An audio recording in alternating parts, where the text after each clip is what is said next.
Copa അമേരിക്കയ്ക്ക് മുന്നോടിയായുള്ള ആദ്യ സൗഹൃദ മത്സരത്തിൽ അർജന്റീനയ്ക്ക് ജയം. ഇന്ന് ഇക്വഡോറിനെ നേരിട്ട അർജന്റീന എതിരില്ലാത്ത ഒറ്റ ഗോളിനാണ് വിജയിച്ചത്. മെസ്സിയെ ആദ്യ ലെവലിൽ ഉൾപ്പെടുത്താതെയാണ് സ്കലോണി അർജന്റീനയെ കളത്തിലിറക്കിയത്.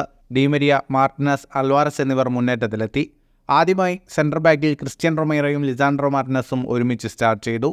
മത്സരത്തിൻ്റെ 40-ാം മിനിറ്റിലാണ് അർജന്റീനയുടെ വിജയം ഉറപ്പിച്ച ഗോൾ പിറന്നത്. ഒരു മികച്ച മുന്നേറ്റത്തിനൊടുവിൽ റൊമേറോയുടെ അസിസ്റ്റിൽ ഡിമരിയ പന്ത് വലയിലെത്തിക്കുകയായിരുന്നു. രണ്ടാം പകുതിയിൽ 56-ാം മിനിറ്റിൽ ഡിമരിയയ്ക്ക് പകരക്കാരനായി ലയണൽ മെസ്സി കളത്തിലെത്തി. 6 മാസത്തിനു ശേഷമാണ് മെസ്സി അർജന്റീൻ ജേഴ്സിയിൽ ഇറങ്ങുന്നത്. മാർച്ചിൽ നടന്ന അർജന്റീനയുടെ സൗഹൃദ മത്സരങ്ങളിൽ താരം കളിച്ചിരുന്നില്ല. മത്സരത്തിൻ്റെ കണക്കുകളിലേക്ക് വന്നാൽ 65% സമയവും പന്ത് കൈവശം വെച്ച് കളിച്ചത് അർജന്റീനയായിരുന്നു. 11 ഷോട്ടുകളാണ് അർജന്റീന തൊടുത്തത്, 4 ഷോട്ട് ഓൺ ടാർഗറ്റ്. 632 പാസുകൾ 89% കൃത്യതയോടെ അർജന്റീന പൂർത്തിയാക്കി. 5 ഷോട്ടുകളാണ് ഇക്വഡോർ തൊടുത്തത്, ഒറ്റ ഷോട്ട് പോലും ഓൺ ടാർഗറ്റിലുണ്ടായിരുന്നില്ല. ജൂൺ 15-ന് ഗാട്ടിമാലയ്ക്കെതിരായാണ് കോപ്പയ്ക്ക് മുന്നോടിയായുള്ള അർജന്റീനയുടെ അവസാന സൗഹൃദ പോരാട്ടം. ഫുട്ബോൾ ലോകത്തെ കൂടുതൽ വാർത്തകൾക്കും വിശേഷങ്ങൾക്കുമായി സ്പോർട്സ് കഫേ ഇപ്പോൾ തന്നെ സബ്സ്ക്രൈബ് ചെയ്യുക.